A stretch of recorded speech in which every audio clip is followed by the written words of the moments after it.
Bonjour et bienvenue sur Les Alchimistes, le podcast des chercheurs d'or, de ceux qui sont en quête de transformation intérieure en conscience et veulent faire vibrer le monde à une toute autre fréquence. Je suis Laura Cardozo, professeure de yoga et coach, et je t'accompagne dans cette belle aventure. Ensemble, on va explorer des enseignements du développement personnel, de spiritualité et du yoga. Des choses que j'ai expérimentées qui m'ont aidé à cheminer, à trouver du sens, à me sentir à ma place. Merci d'être là et bonne écoute. J'ai eu l'idée de cet épisode à un moment donné dans une relaxation d'un de mes cours de yoga où une phrase comme ça m'est venue en tête, elle m'a rappelé une chanson. Et alors, pardonnez mon anglais, mais cette phrase c'était « I was not built to break ». Ça vient de « I didn't know my own strength » de Whitney Houston dans son dernier album en 2009. Et voilà, si on peut traduire, donc ça vient de la chanson qui dit je ne connaissais pas, je ne connaissais pas ma propre force, je ne connaissais pas ma force, et cette phrase qui m'est venue en tête se traduirait plutôt, on va dire, par je n'ai pas été faite pour être brisée. Quelque chose de ce goût-là, même si je ne parle pas très très bien anglais, comme vous pouvez le constater. Et quand j'ai eu ce mot-là, quand j'ai eu cette phrase-là, il y a quelque chose de très très fort qui est venu en moi, une grande émotion, comme un rappel finalement de ce pourquoi j'avais été créée, entre guillemets. Et là, bien sûr, dans ce podcast, on arrive à des considérations qui sont spirituelles et qui peut-être ne parleront pas à tous. Et bien sûr, je laisse l'espace. Vous n'êtes pas obligé d'adhérer à tout ça, vous pouvez simplement écouter et observer si ça résonne quelque part en vous. Ça n'a rien à voir avec une vision terre à terre et comme humaine de la réalité. Je pense que nous sommes des âmes incarnées sur terre, des âmes qui avons choisi les expériences que nous sommes venus vivre sur terre et que nous n'avons pas été créés justement pour être brisés et que nous avons une force intérieure bien plus grande. C'est exactement ce que m'a rappelé cette chanson finalement, cette force intérieure que peut-être on ne voit pas. Et alors que j'avais cette prise de conscience, j'ai voulu travailler sur cette notion avec deux personnes que j'ai en coaching, en mastermind avec moi. Salut les filles, je vous salue. Et voir avec elles ce qu'elles mettaient derrière la notion de force. Est-ce qu'elles reconnaissaient leur propre force ? Et la plupart du temps, leur réponse a été exactement celle que j'aurais donnée, c'est-à-dire finalement ma propre force, je la vois pas, je la vois à travers le regard des autres, à travers ce que les autres me disent de leur incapacité à faire certaines choses comme moi ou de leur félicitation par rapport à ce que j'ai pu créer ou par rapport aux décisions que j'ai prises, par rapport au positionnement que j'ai pu avoir à un moment donné dans ma vie. Mais surtout, elles se rendaient compte, et dans notre discussion, on a vraiment mis le doigt là-dessus, que finalement, les moments où on fait preuve de force intérieure, preuve de puissance intérieure, preuve de résilience parfois, de positionnement, c'est tout ça que je mets derrière le mot force, c'est les moments où on arrive à notre limite, où on arrive à notre limite avec la relation à l'autre, où on arrive à notre limite dans ce qu'on peut subir, ce qu'on est capable d'encaisser. Et j'ai trouvé qu'il y avait de la tristesse dans ça.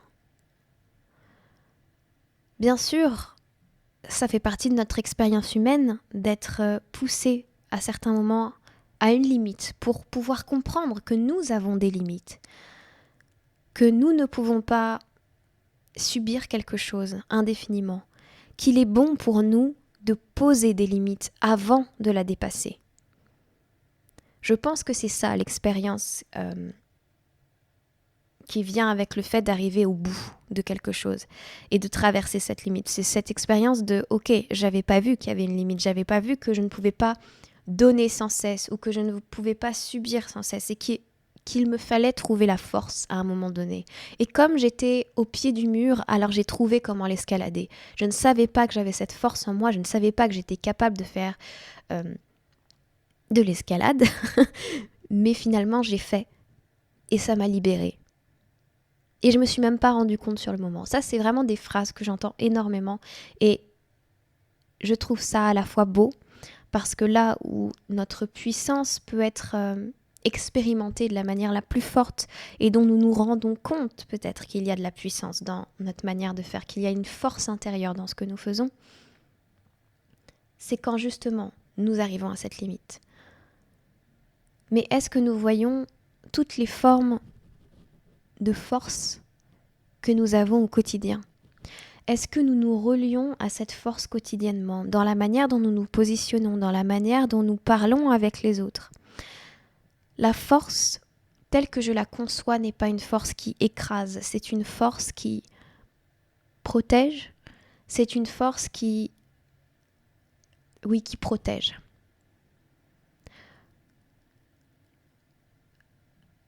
Dans une vision, on va dire, du masculin, de l'homme viril, cet homme devait être fort et devait écraser et terrasser ses ennemis.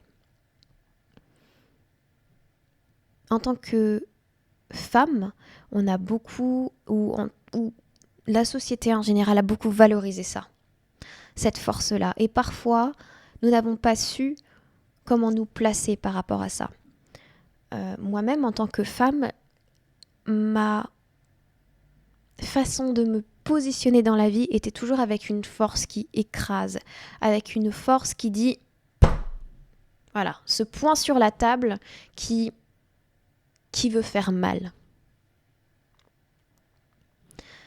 qui va piquer l'autre, qui va être en conflit, qui va être qui va sortir les poings en fait quelque part.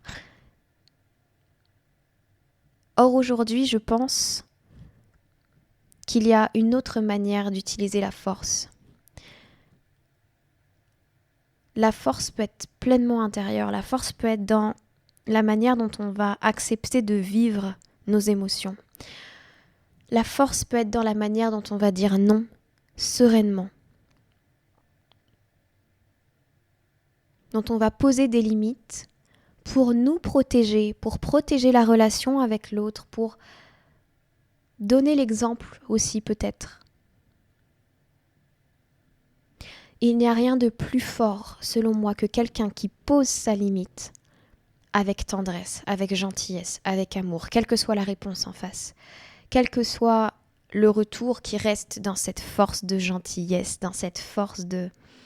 Et c'est quelque chose qui me touche là maintenant quand j'en parle de manière théorique, mais que comme beaucoup de personnes, j'essaye vraiment de mettre dans ma vie. Parfois en me sentant démunie, parfois en reculant, en ayant peur, parfois en y allant. Mais c'est ça la vraie force finalement. La force de reconnaître que chaque chose qui nous arrive aussi était là pour nous. Que sur un point de vue de l'âme, sur un plan de l'âme, pas sur un plan humain, rien ne peut nous briser. On peut plier sous l'effort, on peut plier sous le poids, mais on a la force de se relever.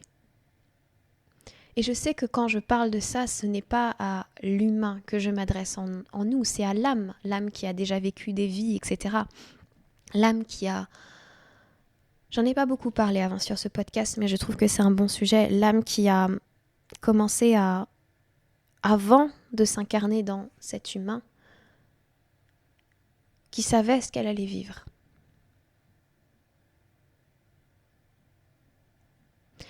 Et je pense que cette manière de voir les choses ne doit pas être une manière de culpabiliser. On l'entend beaucoup dans cette version-là, dans cette version de culpabilité par rapport à des victimes, par exemple. Comme si l'humain en nous avait mérité, avait voulu ça, avait voulu cette souffrance. Et ça n'est vraiment pas sur ce plan-là que j'exprime la chose. Je crois au contraire qu'on est venu sur Terre pour expérimenter des choses parfois extrêmement intenses, parfois extrêmement violentes, parfois extrêmement dures. Et qu'en tant qu'humain, c'est notre ego qui répond parfois. Notre ego limité, notre envie de faire mal, notre envie de vengeance, notre envie d'avoir raison. Or, nous sommes venus sur Terre avec une âme qui, elle, recèle une puissance illimitée. Et quand on arrive à voir les choses sur ce plan-là, on se souvient qu'on n'a pas été créé pour être brisé. On se souvient que l'on a les outils pour renaître, pour la résilience. Pourquoi nous nous intéressons tant à ces parcours de résilience, à ces parcours de pardon, à ces parcours de guérison?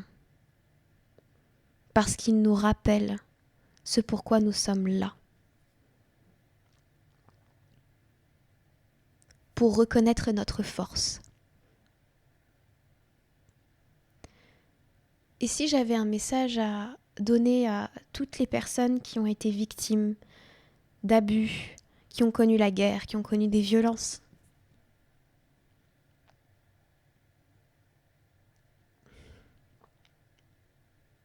il est sûr que tu ne le méritais pas.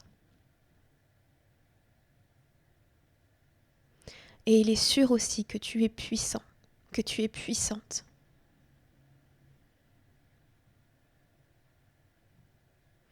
Que tu as en toi tellement de merveilles pour guérir, pour avancer, pour pardonner. Si tu fais ce chemin si long et en même temps si beau, de descendre de la tête, du mental, vers l'espace du cœur, vers un espace en toi qui recèle ton âme, qui recèle quelque chose de plus grand.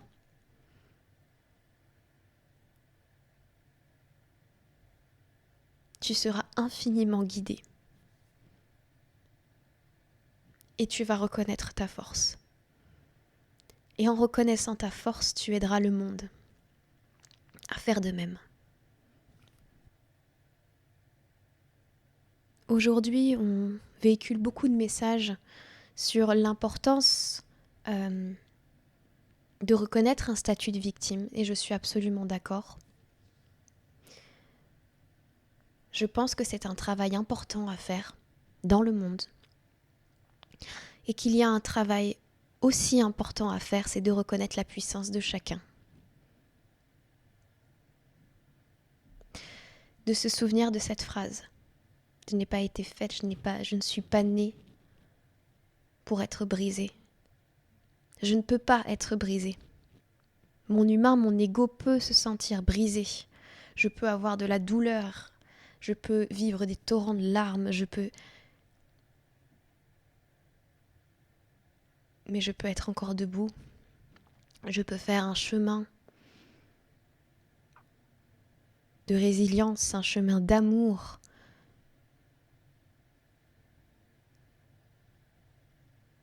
Que nul autre que moi peut faire avec ma puissance, avec mon histoire. Ça rejoint un peu l'épisode que j'ai pu enregistrer sur la lumière intérieure, etc., la relaxation à ce sujet-là. Parce que l'image qui m'est montrée à ce moment-là, c'est que dans un chemin et dans une blessure très douloureuse avec des ténèbres, on peut marcher avec une lanterne, commencer à illuminer le chemin pour les autres, parce que quand on pardonne, on montre aux autres que le pardon est possible et qu'il nous libère nous.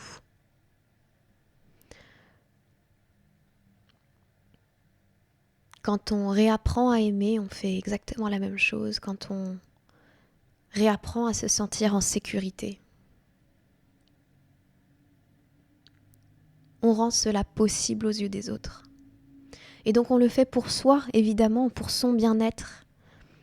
Mais parce qu'on a fait ce chemin, parce qu'on a eu ces enseignements si précieux qui sont les nôtres, parce qu'on a construit notre force, on peut montrer aux autres à quel point ils sont forts eux aussi. J'ai beaucoup d'émotions à parler de ça parce que c'est un sujet très fort tout simplement.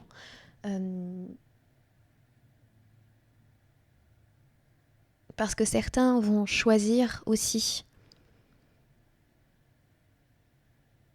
à bout de force justement que ça vaut pas le coup. Et j'ai vraiment un respect immense aussi pour ces âmes-là, pour ces personnes-là qui, à bout de force, font un autre choix. Et pour ces personnes-là aussi, j'aurais aimé qu'on ait plus de démonstration de ce qu'il est possible de guérir, de ce qu'il est possible de faire, de ce qu'il est possible d'aimer, de pardonner.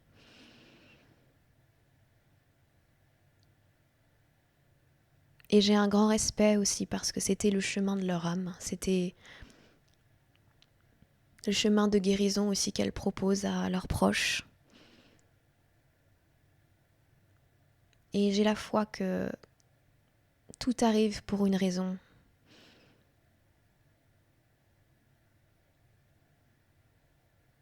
Et que tout est ok, même dans cette situation. Voilà, je crois que j'ai livré tout ce que je pouvais sur ce sujet. Bien sûr, c'est un sujet qui peut vous paraître absolument pas concret, absolument pas...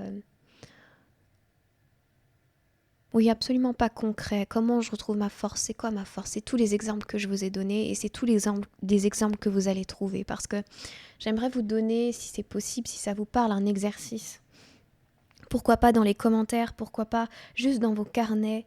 Remplissez, noircissez votre feuille de toute la force dont vous avez fait preuve dans votre vie. Peut-être à des moments, comme je l'expliquais, où vous étiez à bout, où il y avait une limite. Où est-ce que vous avez reconnu la force en quelqu'un? Où est-ce que vous l'avez reconnue en vous? Comment elle s'exprime dans votre quotidien? Comment vous faites preuve de cette puissance intérieure et de cette force? C'est à honorer. C'est à aimer, c'est à voir, c'est à percevoir. Parce que lorsque l'on reconnaît sa propre force, on reconnaît ce que je vous disais tout à l'heure. On n'est pas fait et on n'est pas né pour être brisé. Donc quoi qu'il arrive, même si c'est douloureux, même si c'est difficile, vous saurez faire face, vous saurez le vivre. Après tout ce que vous avez vécu, quelle que soit votre expérience de vie, vous avez en vous tout ce qu'il faut pour vivre les choses les plus difficiles et aussi pour accueillir les plus grandes et les plus belles.